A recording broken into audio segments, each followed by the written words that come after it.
Good morning. I am Diana Maree Garcia. And I am Miguel Angelo Basinillo. And we are your main anchors for today. today. And welcome to the show that never sleeps, OLGA Daily.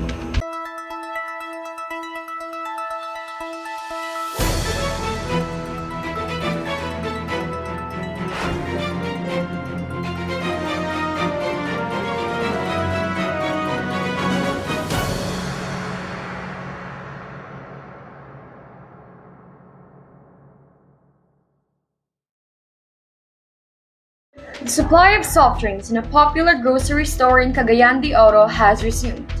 A stark contrast from the early days of October, when the shelves it reserved for the popular non-alcoholic drinks were empty. But the supply of soft drinks remained limited due to a shortage in the supply of premium sugar, and people turned to artificial sweetener-dependent beverages. At the counter of the grocery store Save More in Kauswagan, a supermarket cashier and the bagger said they were instructed to limit the purchase of 1.5-liter bottles of the sugar-free Coke Zero to 3 for every customer. The new rule was made after the local office of the Department of Trade and Industry said it received complaints about soft drink hoarding in the city. But aside from the sugar crisis the situation brought to the fore, the shortage of non-alcoholic beverages also accentuated the problem of soft drink craving among many Filipinos, which doctors said was a blessing in disguise. When the grocery store soft drink shelves were empty in early October, a 1.5-liter bottle of Coke Zero was sold for as much as 105 pesos in some neighborhood stores. The rest of the soft drink lovers elsewhere in the country, be it doctors, athletes, or ordinary Filipinos, were quite alarmed after the Philippines' projected sugar production of 2.3 million metric tons fell short by 200,000 tons, thus resulting in the scarcity of soft drinks. Even Coca-Cola Philippines, the country's flagship for carbonated drinks, was forced to suspend operations in some of its key manufacturing plants in the country owing to a sugar shortage. It was known that the declining supply of sugar has also led to the hoarding of soft drink products by some unscrupulous traders. This is Shainaia Dunton reporting for OLGA Daily. The official rollout of COVID-19 vaccination for minors started on November 3 of the same year. Starting with the age eligibility of 12 to 17, the Rest Bakuna Kids campaign was then opened months later, where children aged 5 to 11 were now allowed to also take the vaccine. Older people wondered if minors could take booster shots, since they were allowed to wander around once the restrictions were slowly lifted. Will the Philippine government agree on this matter? Nellie Falcis reports.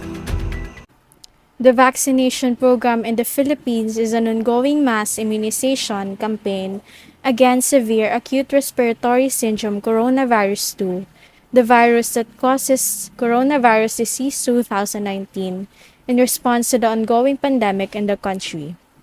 The vaccination program was initiated by the Duterte administration on March 1, 2021, a day after the arrival of the country's first vaccine doses, which were donated by the Chinese government. The Department of Health on Tuesday, July 5, announced that children aged 12 to 17 will already receive their COVID-19 first booster shots. According to the Philippine Statistic Authority, there are around 12.7 million children aged 12 to 17 in 2021. As of October 26, 18,666 minors with comorbidities received their first dose of vaccine during the initial phase of the pediatric vaccination in the NCR. Pfizer and Moderna vaccines will still be used among children during the nationwide rollout. Further details and the guidelines with regard to the nationwide expansions of pediatric vaccination will be released once finalized, said DOH Health Undersecretary Maria Rosario St. Virgili. The DOH is still urging adults to acquire COVID-19 vaccine, especially those in priority groups A2 and A3. in order to create a protective cocoon around their homes for their children. The department further highlights that choosing to get immunized together with a strict and religious adherence to minimum public health standards and other preventative measures implemented will not only safeguard the individual themselves but also others around them. Meanwhile, DOH received the initial tranche of 6 million pediatric COVID vaccines from Australia to boost vaccination coverage of children in the Philippines. UNICEF Philippines and the Australian government have been partners for children for many years. Apart from COVID-19 assistance, Australia's support includes Safer Kids PH, an initiative to reduce the online sexual abuse and exploitation of children in the Philippines, and risk-responsive social protection for women and children. Our best chance of escaping the COVID pandemic is through vaccinations, including fall COVID boosters. There is currently a revised COVID booster dose that offers protection from fresh Omicron variants if it has been at least 2 months since the previous dosage of the primary series of primary booster. Anyone 12 years of age or older is qualified for a single dose of the updated booster. This is Nellie Falcis reporting for OLGA Daily. It has been more than 100 days since President Ferdinand Marcos Jr. sat on the Malacanang office. How's the president doing on his first 100 days? Shainaia Dunton reports. When President Bongbong Marcos Jr. began his term of office at noon on June 30, 2022, he carried on his shoulders the enormous responsibility of leading a government that the Filipino people had brought to power with an unprecedented electoral mandate. That mandate was for the government to revive the economy from the maladies inflicted by the coronavirus pandemic and put the country back on the path of prosperity as a developing market economy. Ferdinand Bongbong Marcos Jr. marks his 100 days as President of the Philippines on October 8. Marcos promised to continue the priorities of his predecessor, Rodrigo Duterte, while pushing for a revival of the policies of his late father, the dictator Ferdinand Marcos. He told his audience at the Manila Overseas Press Club that his most significant achievements so far are bringing unity to the government, making other countries aware that the Philippines is open for business, and extinguishing fires while facing issues left and right. In his most prominent public speeches, Marcos has touted a post-COVID recovery plan for the economy, pledging targets like the Philippines reaching a middle-income status for most citizens by the end of his term. He also promised to achieve single-digit poverty rates by 2028. The president presented an assessment of his time in office so far, saying he managed to oversee a government which is functional and which has a very good idea of what we are targeting in terms of strict economic targets. In the president's view, unity has helped his administration pull the country out of the COVID-19 pandemic, which he described as a terrible crisis that Filipinos have suffered over the past 2 years, steering the country forward in the transition phase to COVID-19 being scaled down from pandemic to endemic states requires consensus and coalition building among vital stakeholder groups. This is where the president's skills as a unifying leader would need to be marshaled. The president's participation in the opening sessions of the United Nations General Assembly in New York served notice to the world that the Philippines is open for business as a suitable investment venue and partner. This was preceded by his visits to Indonesia and Singapore, which brought about a rich harvest of pledges and commitments to invest from leading business and industrial organizations.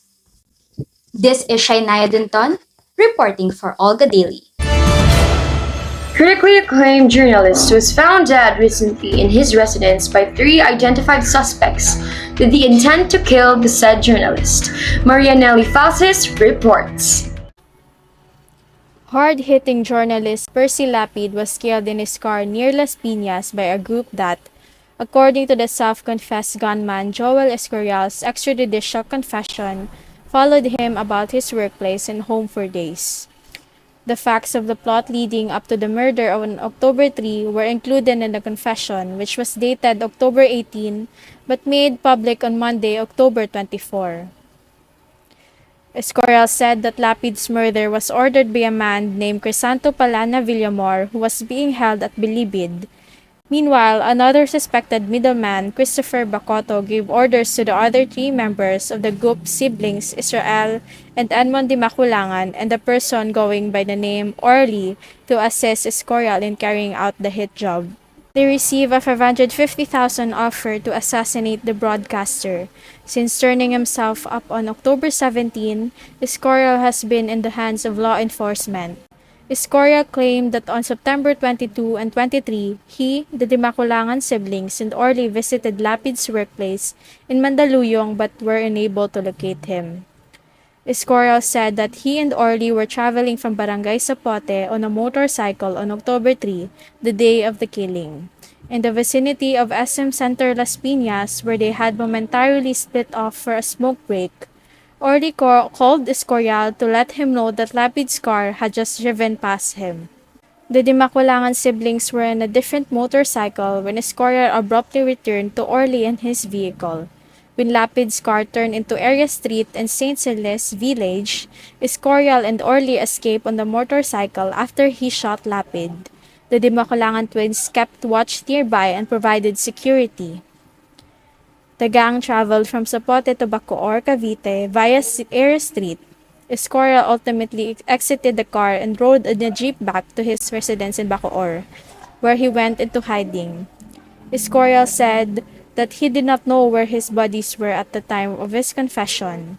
Additionally, he had no idea who had transferred the blood money into his account. Escorial claimed to have long-term acquaintance with Villamor. The two were hitmen for a certain Herman Agojo in Tanuan, Batangas before Villamor was arrested.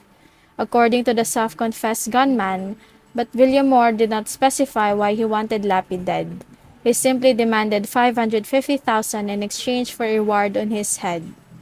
Villamor set up the delivery of the weapon that killed Lapid to Escorial as early as May. Villamor informed Escorial through phone that he would be receiving a rifle from someone.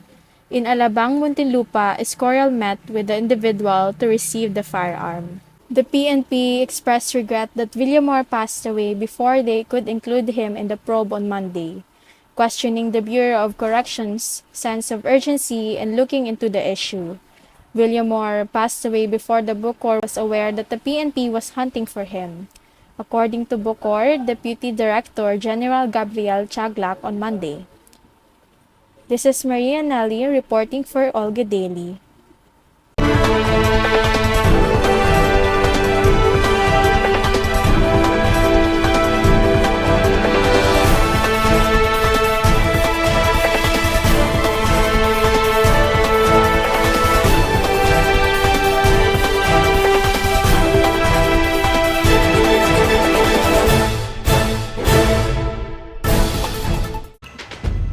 Schendel Mae Alejado will join us today for a live broadcast from London's Buckingham Palace. Hello, Schendel. Today is a particularly sad day for the United Kingdom.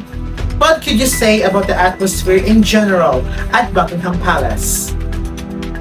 It's already 9 o'clock here at night at the Buckingham Palace, yet I still see a lot of people walking around with flowers and candles in their hands. Here, there is a sense of both sorrow and mourning.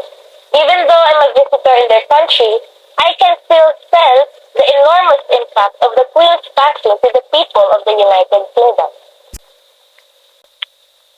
Buckingham Palace comes here with the Queen's death on Thursday afternoon at approximately 6 p.m. Queen Elizabeth II is the longest reigning monarch, having become queen at the age of 26 after her father, King George VI, died in 1952. According to the royal protocol, the flag of the country was flown at half-staff for 10 minutes following the announcement. Prime Minister Liz Truss was the first to publicly disclose the Queen's death.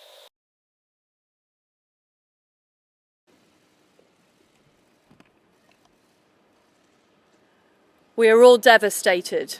by the news that we have just heard from Balmoral. The death of Her Majesty the Queen is a huge shock to the nation and to the world. Queen Elizabeth II was the rock on which modern Britain was built. Our country has grown and flourished under her reign. Britain is the great country it is today because of her. She ascended the throne just after the Second World War. She championed the development of the Commonwealth from a small group of 7 countries to a family of 56 nations, spanning every continent of the world. We are now a modern, thriving, dynamic nation. Through thick and thin, Queen Elizabeth II provided us with the stability and the strength that we needed. She was the very spirit of Great Britain, and that spirit will endure. She has been our longest ever reigning monarch.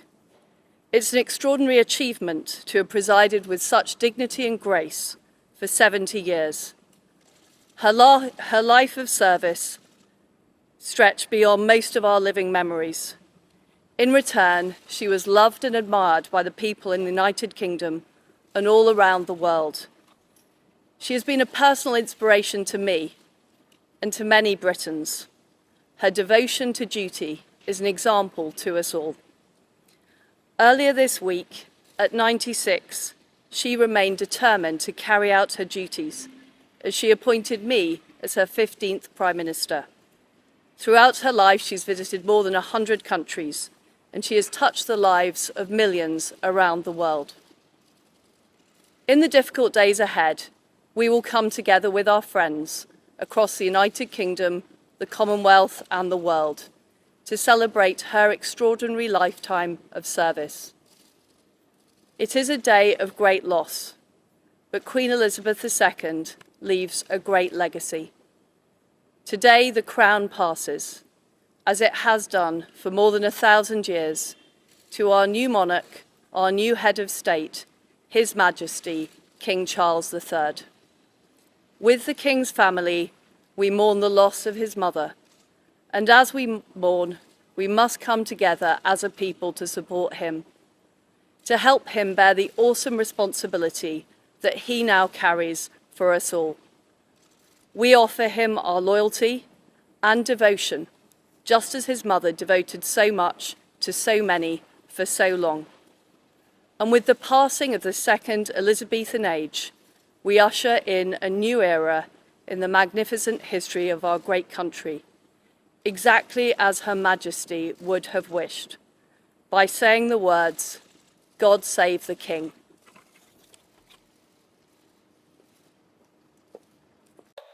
According to the British ambassador to the Philippines, Laura Bufios, September 8 was a horribly sad day. And he noted that the Queen was an amazing woman who defined contemporary Britain at home and abroad. Many people refer to the Queen Elizabeth II as a steadfast international leader and a ray of stability. Her 70-year rule is coming to a close at a time when her nation is undergoing a lot of change. This is Schendel Mae Alejado, live from Buckingham Palace, reporting for OLGA Daily. Thank you so much, Shaindel, and be safe out there. Don't change the channel, as we will be back after a short break. Stay tuned for the next reports.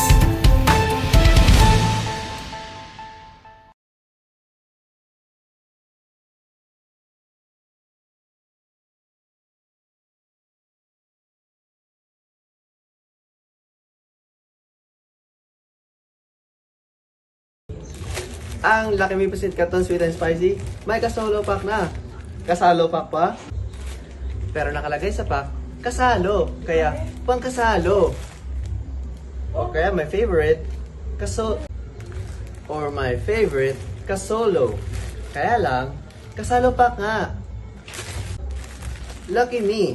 Me. For me. Kasolo. Kasalo. Sarap na pinarami. Ang hatol, kaya sarap. Pagkasalo o kasolo? You decide. Laki May Pasit Canton, kasolo.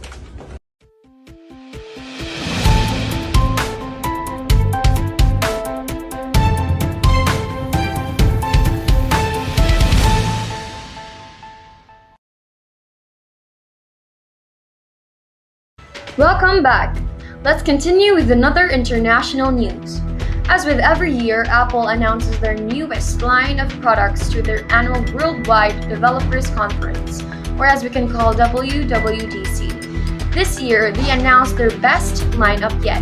Shainaia Dunton reports. The earliest date they have first revealed their products was last March.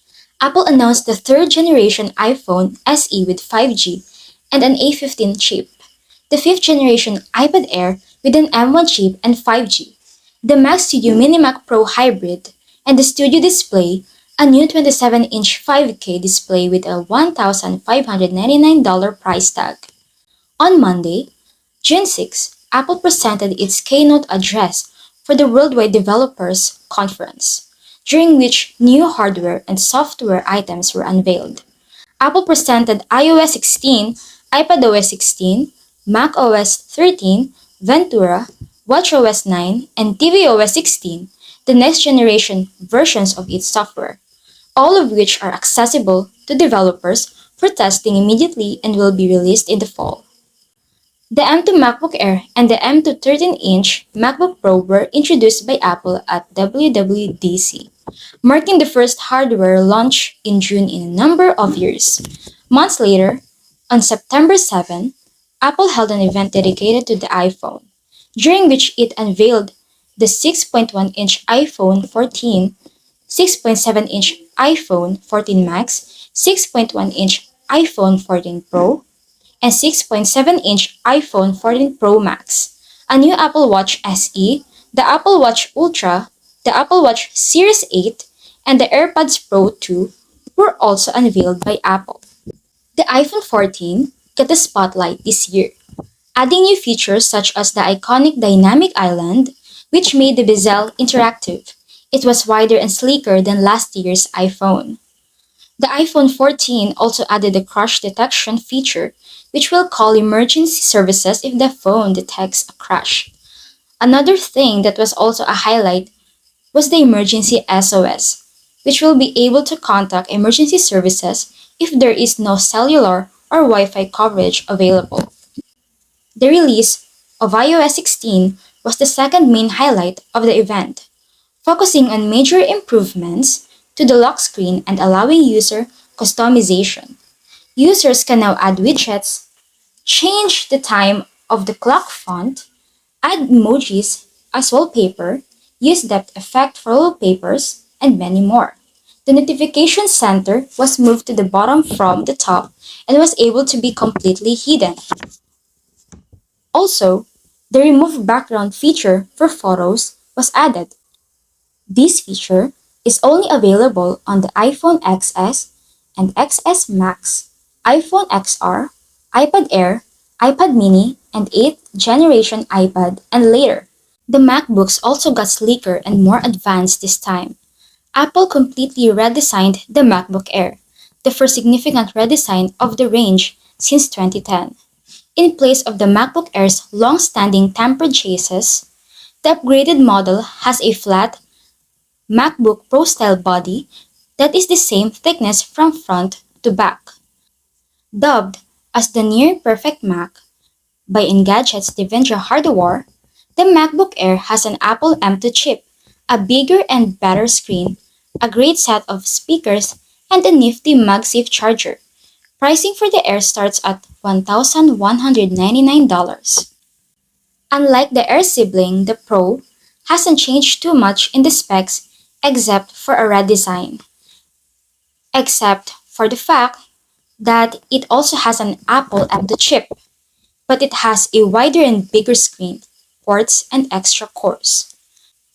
Pricing for the Pro starts at around $1,299, about $100 more than the Air's starting price. Apple has released the second generation AirPods Pro earbuds, which include twice as effective active noise cancellation and improved audio quality. Apple claims that the low distortion audio driver and custom amplifier deliver fuller bass and crystal clear sound across a broader spectrum of frequencies in addition to the H2 chip. Touch control now gives users access to tactile media playback and volume control, controls right on the earbuds. The most recent version of the Mac's operating system is called Mac OS Ventura. It revamps several programs, adds new features across the platform, and offers a new multitasking experience.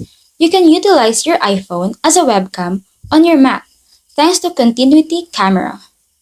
With the addition of FaceTime, Handoff makes it possible to make and receive calls from the Mac to the iPhone without any interruptions.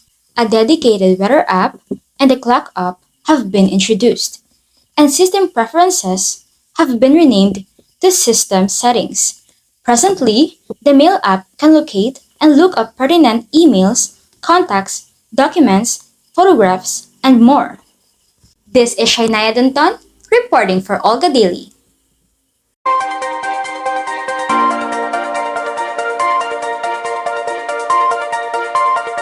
Audio Jungle.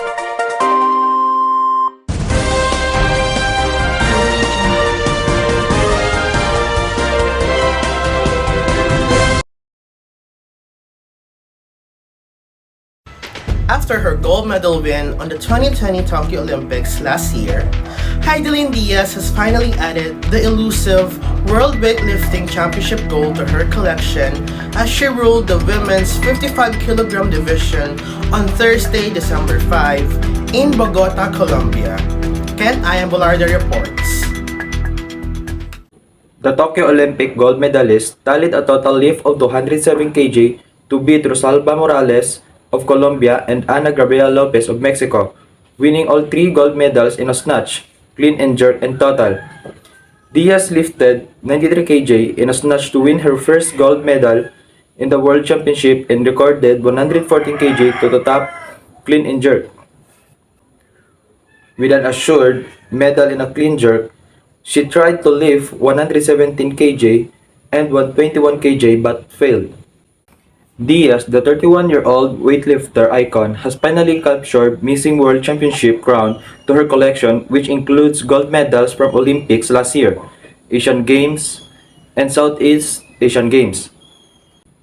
The World Championship gold is something Diaz has been chasing since settling for bronze finishes in women's 53 kg division in 2015 and 2017, and another bronze in the 55 kg division in 2019.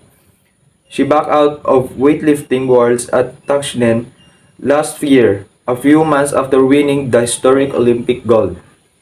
The Bogota World Competition is part of Diaz's bid to qualify for Paris 2024, where she seeks her fifth Olympic appearance. The two wed last July on the first anniversary of Heidelin's Olympic win. Other Filipino also competed in the tournament. Nestor Colonia, who won bronze in the 2015 division of the World Championship in the 56 kg division, finished 17th in men's 55 kg, while Lovely Inan and Rosigi Ramos saw action in the women's 49 kg class and placed 13 and 17 respectively. Fellow Tokyo Olympian Erlin Ando participates in the women's 59 kg competition. Vanessa Sarno and Cristel Marchon, the women's 71 kg, while Dave Lloyd Pacaldo takes part in the men's 67 kg. This is Khent Ian Bolarde reporting from Daily Olga. Creamline is holding its breath as Eliza Valdez is set to undergo an MRI right after the team copped the bronze medal in the 2022 Premier Volleyball League Reinforced Conference on Tuesday, December 6 at Phil Sports Arena. John Bolarde reports. Tournament Director Tony Boy Layo was buried to be reporters that Valdez went to Makati Medical Center after she hurt her right knee in creamlines. 25 to 15, 25 to 19, 23 to 25, 25 to 21 victory over Charitigo to complete a sweep of the bronze medal series. The three-time PVL MVP's right knee hit the floor so hard while going for a dig when Creamline was leading 6-3 in the third. She was carried off the court by her teammates and coaching staff and was ruled out of the match with 10 points. Rose Vargas was filled for Valdez. Valdez was offered to go to the hospital right away, but opted to stay to support her teammates from the bench while her knee was wrapped in ice. She was able to walk with a knee immobilizer after the game. Tots Carlos admitted that they missed the presence of their team captain inside the court, but everyone of their team was ready to step up. The two-time MVP led the All-Filipino cream line with the Yeles Basa sitting out due to a nagging injury, as she erupted for 19 points to give her team a bronze medal after a shattered grind of slam bead. This is Kim Jancy Bolarde reporting from OLGA Daily. It's not a game, it's a rich thing. Liza Soberano makes history as she makes her Hollywood acting debut in the movie Lisa Frankenstein. Carla May Sobredilla reports. After finishing filming with her co-star Liza Soberano, may soon be seen in her Hollywood debut, Lisa Frankenstein. The actress can be seen carrying a bouquet as she shared on her Instagram stories on September 17 that the movie's filming was coming to a conclusion. Soberano also voiced her admiration for Lisa Frankenstein filmmaker Zilda Williams, who is making her debut as a feature-length director. "It's our last day. Thank you, Zilda Williams," she said. Then via Instagram stories, Soberano shared a photo of herself and her co-star Joey Harris and Henry Eckenberry relaxing outside of their standby trailers. The actress Kathryn Newton, who plays the movie's titular Liza, first shared the image on her Instagram stories. On the final day of filming, Newton shared some behind-the-scenes glimpses with the public, including a chair carrying the movie's title. Lead actor Cole Sprouse shared a selfie of himself in what appears to be a cosmetic area. Following the completion of filming, Williams shared a video of a young girl sobbing against a fairy background on Instagram stories, giving expression that she was upset. "That's a wrap," she stated. On August 12 of this year, Soberano's participation in Lisa Frankenstein was officially announced after the days of rumors. The actress claimed Diablo Condi, an Oscar-winning screenwriter, had encouraged her to try out for the film and that she had decided to take the part after learning this information. The plot of Lisa Frankenstein centers on a high school student who unintentionally revives a dashing Victorian corpse. The movie filming began the last August in New Orleans, Louisiana, in the United States. Unannounced is the release date. This is Carla May Sobredilla reporting for OLGA Daily. Taylor Swift just recently released her 10th album, Midnights, and it broke a lot of records during its first day of release. Learn more about Midnights Records with this report from Kyle and Acuyong. Last August, Taylor Swift unexpectedly revealed her new brand album, Midnights, would be released on October 21. Even though she held on announcing the album's name and unfinished album art on her social media until after midnight, it was revealed during her emotional acceptance speech for Video of the Year at the MTV Video Music Award. I thought it might be a fun moment to tell you